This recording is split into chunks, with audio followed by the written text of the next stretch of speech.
The whole idea just grossed me out. I said, there's no way I'm getting a feeding tube.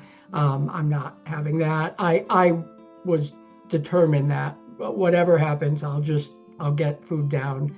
I'm not going to have one of those. And that was my attitude about it going in. And then I realized about a month in, when it was starting to get really bad, maybe 4 weeks in, that I was never going to make it through without a feeding tube. My throat was really, the radiation was really kicking in, and my throat was hurting a lot, even with the meds. And you also get a lot of phlegm. That's a major side effect. And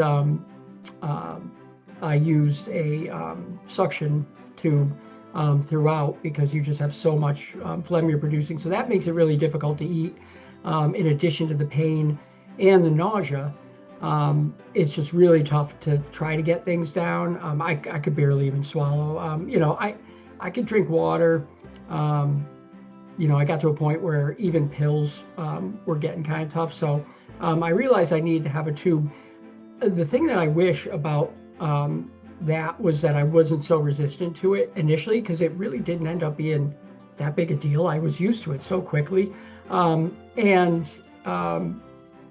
The process was made more difficult by me, because the procedure to do it, they have to put a tube up your nose and then go down to your stomach. It's really tough when you're super nauseous, you're throwing up, and your throat, is really painful. I think it would have been a lot easier had I gotten it earlier. Now, with that said, not everyone ends up needing a tube, from what I understand. So, I just say be open-minded about it, more so than I was. But my experience with it was fine. I was very used to it. They tape it, right on your stomach, and you don't really even notice it after a while. It's kind of weird the first few times you shower. You just have to be conscious of it. But it makes the whole process so much easier. It said I needed 100 to 110 grams of protein a day, which I just thought was so, on a normal day right now, I don't know if I could get all that.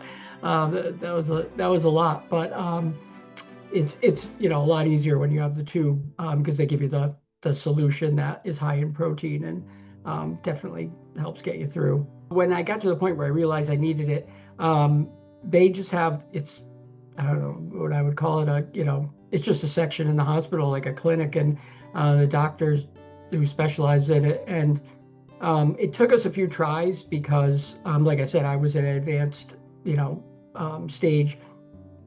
I kept throwing up, and so we had to try several times. That was kind of miserable, but once they get the guide tube in, then they sedate you, and then everything, it was good to go. It doesn't hurt. The procedure, the hardest thing is just getting the guide tube down, but I think, like I said, that would have been easier if I had done it sooner in the process.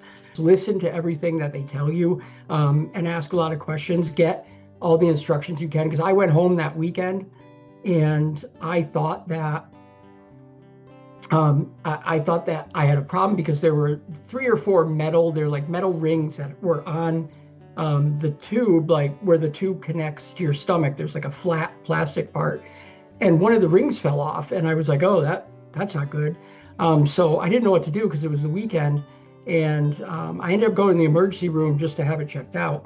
And they said, no, that's normal. They're all going to fall off. That's just to hold it in place while it's.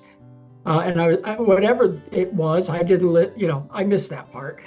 So I would say just definitely listen to what they have to say about it, and if you have written instructions or anything, read those.